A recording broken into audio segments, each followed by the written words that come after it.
Ladies and gentlemen, we give you Murder with Music, which is based on a most interesting story taken from the pages of next Sunday's issue of the American Weekly, the magazine distributed with all Hearst Sunday newspapers from coast to coast.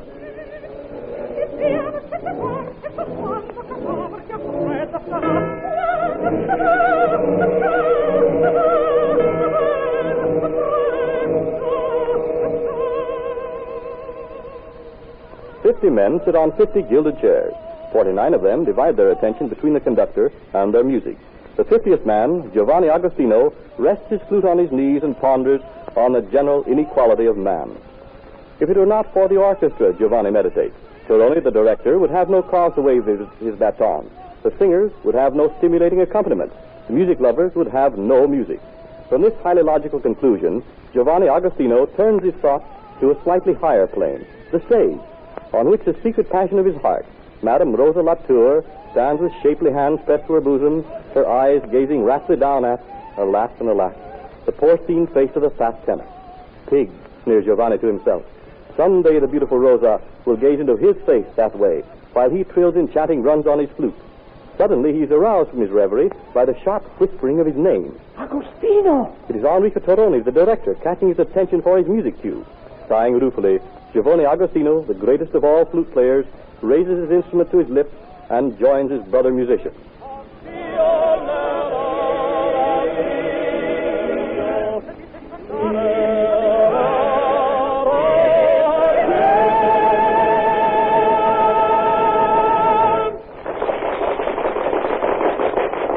At the conclusion of the performance, as the musicians are leaving the pit, Agostino is stopped by Heinrich Hellman, the bass horn player.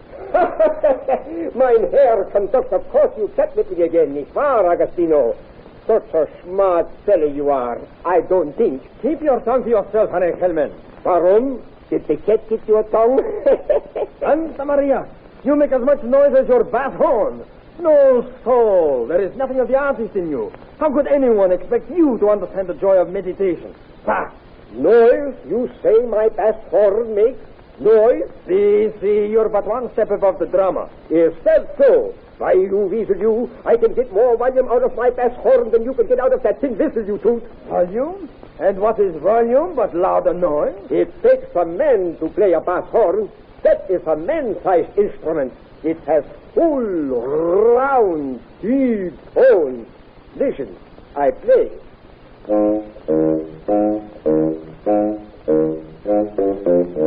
Is that music? That groaning sound you make? Who are you to talk? Can you produce such fine tone with that flute of yours? No instrument has sweeter tone. Listen to this. Excuse me, all right, play.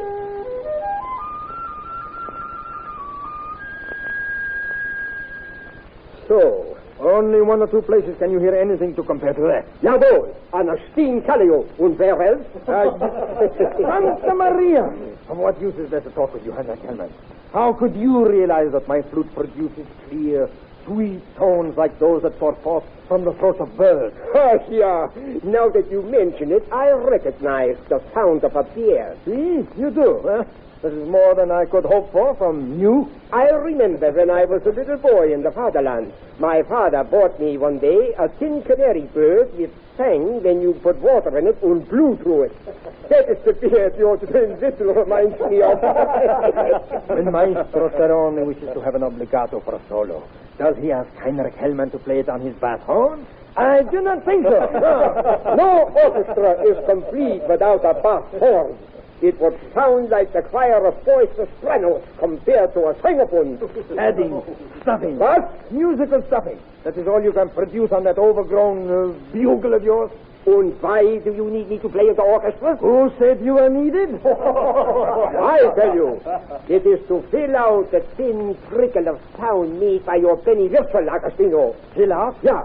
You mean drown out the real music of the true musician? Drown? I defy you to reproduce this on your bloated bazoo.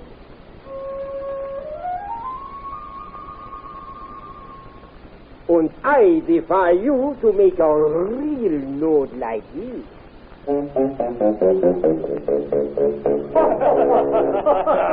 I would not play an instrument that is bigger than I am, one that is so big that I should be hidden from view of the audience like you are. It takes a man to play the bass horn. What good does that do when you can't see the man? Save your wind for that tutor of yours, or maybe I give you a good punch in the nose. I slip a knife in your rib if you so much as lay a hand on me, you butcher, you. Butcher? I know where you learned to blow that instrument. In a butcher shop.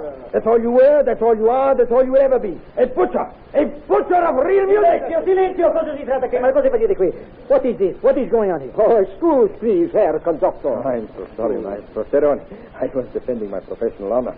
I did not realize I was talking so loud. The hall of the Opera House is no place for such discussions. You have your own green room. It is a good thing none of the managers heard you, or I should have had to give you your notices. Move along now, both of you. Andate via, subito. Andate, cosa si tratta qui? Guarda questi giovinelli. Such children. Ah, maestro. Ah, Madame Latour. Oh, merci beaucoup, maestro, for the wonderful accompaniment you gave me tonight. It was inspiration. Grazie tanti, Madame Latour. When you see, what you do to me, you carry me away to new heights. For the other thing is I just follow the notes of the score.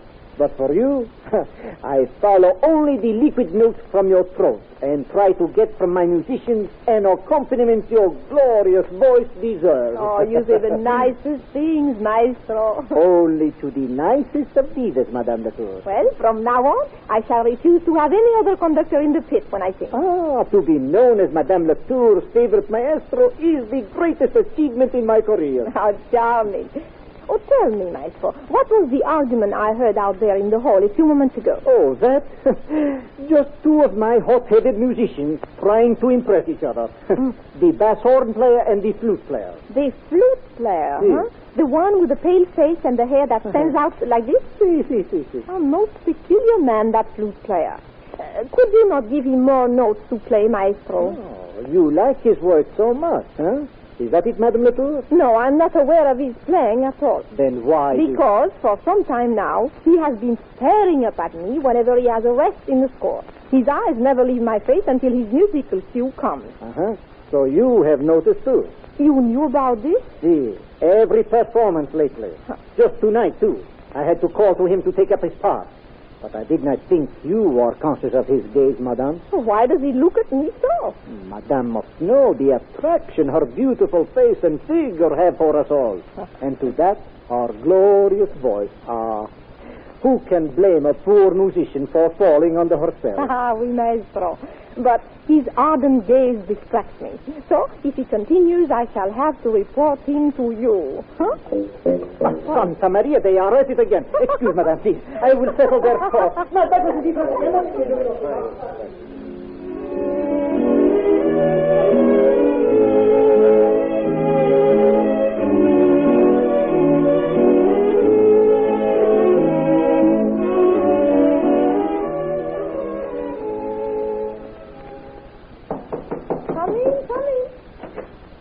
Gracias, Madame. Oh, the flute player. Madame is perhaps wondering why I'm here in the dressing room. I might as well be frank. I am. Maestro Cerrone has explained to me how I have displeased you with my glances during performance. Oh, I have come to apologize for my apparent rudeness that is not necessary. and to explain my reasons. Must you? See, I must, since my glance has not conveyed to you already. And what do you mean? Madame, you see before you a victim of your captivating charm. For weeks, I have sat there in the pit and watched your every graceful gesture, each enchanting expression of your lovely face, thrilled to my very soul at each glorious note from your throat. Signor. Wait, hear me out. Madame, Rosa. Oh. Allow me to call you Rosa. It's like breathing a prayer to speak the name. Rosa, for weeks I have worshipped you from across the footlights. God. You have become the center of my life, the reason for my further existence. Awake, my thoughts have been of you. Asleep, my dreams have been of you. Stop, you must be mad. I am mad. I am mad about you, Rosa. Oh, You call to my artistic senses and they respond to you. For you I would play my sweetest music. For you I would do anything. I love you. how dare you? There. I've told you. I had to tell you. I love you, Rosa, as no man ever loved a woman. Let me accompany you through life as my flute accompanies your divine voice through a golden aria. Stop, Signor. You presume on my kindness. If I had dreamed you were going to say such things, I should never have let you come into my room. Go. Go at once. Rosa. How dare you call me by that name? I am Madame Latour. I must ask you to remember that. And I warn you, if you ever dare to bother me again in this manner, I shall report you to Maestro Cerroni and ask him to dismiss you. Now, go. Oh. Madame is very cruel. She will regret her words. Excellency. You here, Heinrich Hellman? Yeah, Agostino. Eavesdropping. I suppose you've been here for quite some time, eh? Long enough to hear Diva Latour tell you where to get off. Your ears must be burned off already. I wish you were. I enjoyed hearing you get bawled out, Agostino. But when you have to play that applicato for Diva Latour's aria tomorrow night, I'm going to enjoy that more. I can hardly wait to see you meekly following her voice. The voice that blistered your ears just now. That's it. What are you saying? That's the very thing. What's the very thing? You will see, Heinrich Hellman. You will see. Tomorrow night.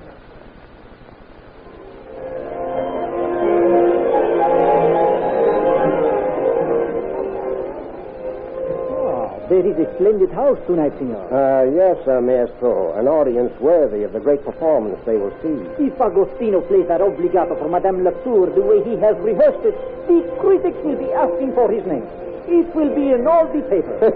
I'll stake my life on that, Maestro. It is time to begin.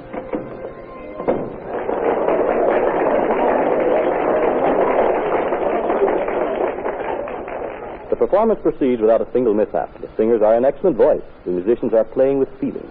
Finally, the time arrives for Madame Latour's aria, which Agostino is to accompany on his flute.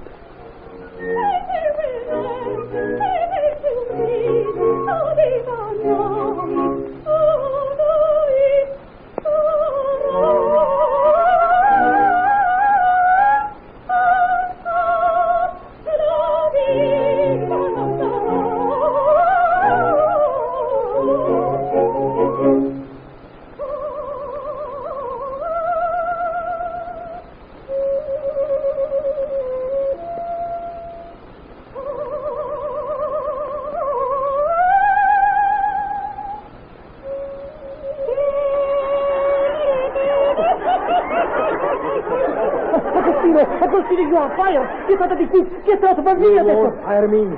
I'll fire you. Hello, Madame Rosa Latour.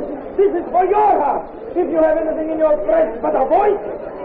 You, Mr. Agostino, touch my tongue. Heinrich Hellman, it won't do you any good to hide behind that bass horn. You are a butcher of music, and for that you shall die. Oh, don't shoot, Agostino, don't. I've had my revenge, and now for its star's exit from the theater and from this world.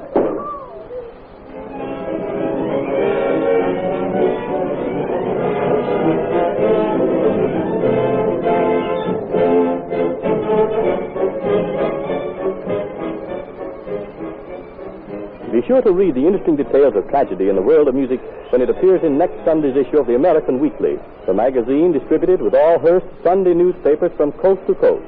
The story will appear under the title, The Flute Player's Revenge. This is Wentworth announcing, and turning the microphone over to your own announcer.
July 31st, 1930. Zooming over the heads of the crowd gathered to watch the aerial